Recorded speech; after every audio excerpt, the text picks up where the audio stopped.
President Zelensky of Ukraine has visited the southern city of Kherson just days after his troops recaptured it following Russia's withdrawal. President Zelensky addressed some of his soldiers and sang the national anthem as the Ukrainian flag was raised over the city. Kherson was taken by Russia early on in the war, and its recapture by Ukraine is a major strategic blow for the Kremlin. Catherine Bayurahanga reports from the Ukrainian capital, Kyiv. Scenes that were unimaginable just a few weeks ago. President Volodymyr Zelenksy in Kherson, singing the national anthem as the Ukrainian flag is raised once again in front of the regional administrative building. He came to show support to the people here who have lived under Russian occupation for 8 months, and to send a message to the world that Ukraine has the upper hand in its fight against Russia's aggression. Zelensky was asked if this was the beginning of the end of the war. Is it the beginning of the end of the war? You see our strong army. We are step by step coming to our country, to all the temporary occupied territories. A hero's welcome. But from people who still have no power, water, medicines, and even bread. It will be a huge task to get basic services back to Kherson, especially because shelling and artillery fire continues around the city. Russian forces are just a few kilometers away across the Dnieper River. President Zelensky is seizing the moment to showcase Ukraine's latest success on the battlefield. Victories are hard to come by in this brutal war. Catherine Bayurahanga, BBC News, Kyiv. Now, as we saw in that report by our correspondent Catherine Bayurahanga, those jubilant scenes in Kherson as people were celebrating its liberation from Russian forces. But let us bring you one resident who describes what life was like under Russian occupation. All this time we were like in prison.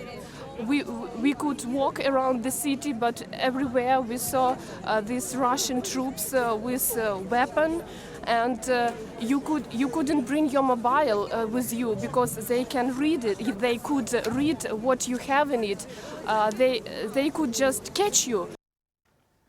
And she is a teacher who was living under that occupation. Well, let's turn now to Oleksiy Beloshitsky, who is the first deputy chief of the patrol police of Ukraine and who is in Kherson region and working in Kherson city today. So what was it like? Talk me through about entering that city as it was liberated. Hello, and I would like actually to share that the entering the city was I don't know, it was deep in our hearts because people were expecting us, they were hugging us, there was a lot of crying, and everyone was carrying flags around. I mean, like real flags of Ukraine, and everyone was so happy of the occupation, and it is something that is most dear to every soldier, every military man, police officer, and other people that are actually fighting for that, fighting for our people, for our homeland, and probably for those welcomes that we had in Kherson. It is unforgettable and unbelievable. Unforgettable and unbelievable. And what did you think when you got to Kherson about what you saw or how the people are? To my humble opinion and my personal opinion, I would say that people were in a lot of stress, depression, and a lot of fear of everything that was going on during the occupation. And afterwards, I mean, like when we deoccupied this territory and the city, what we saw and what there is right now is destruction, is no electricity, no water, no means of survival. So everything that is needed for the survival, for not a normal life, but for the life itself, is brought to the city right now. Water, food, medical aid, support, everything is brought.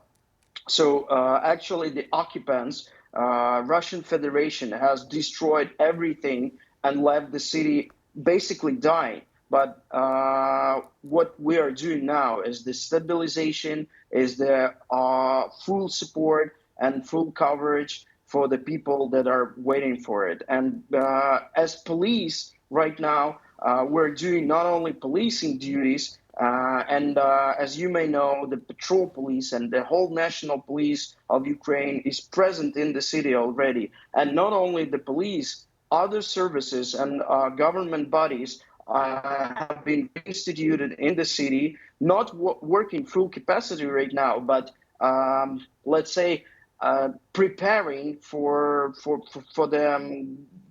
the services they will provide in the future. But what is the most important is the repairment of the electricity and water right now. So you're really looking forward towards the construction, and it's fascinating to hear your stories on how you were greeted in that city. But I was hearing earlier that when Mr. Zelensky visited, there was still shelling taking place. I mean, does the city feel like a safe place to you?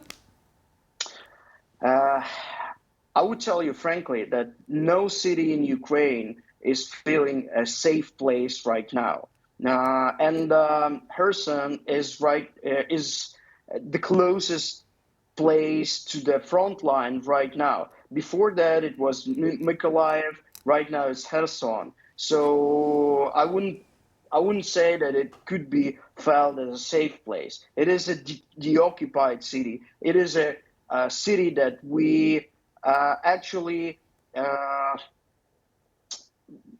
it came back to Ukraine, came back home, but still it can be shelled, it can be fired at. I understand, so it's still fragile in some ways. And just before I let you go, Oleski, exactly, yeah. When you joined the patrol police, did you ever think you would have a day like this?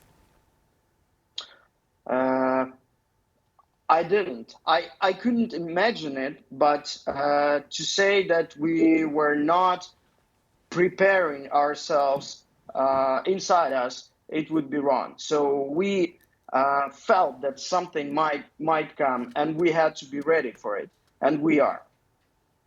Oleski Belashitsky, thank you so much for joining us. He is the first Deputy Chief of the Patrol Police of Ukraine and in the Kherson region.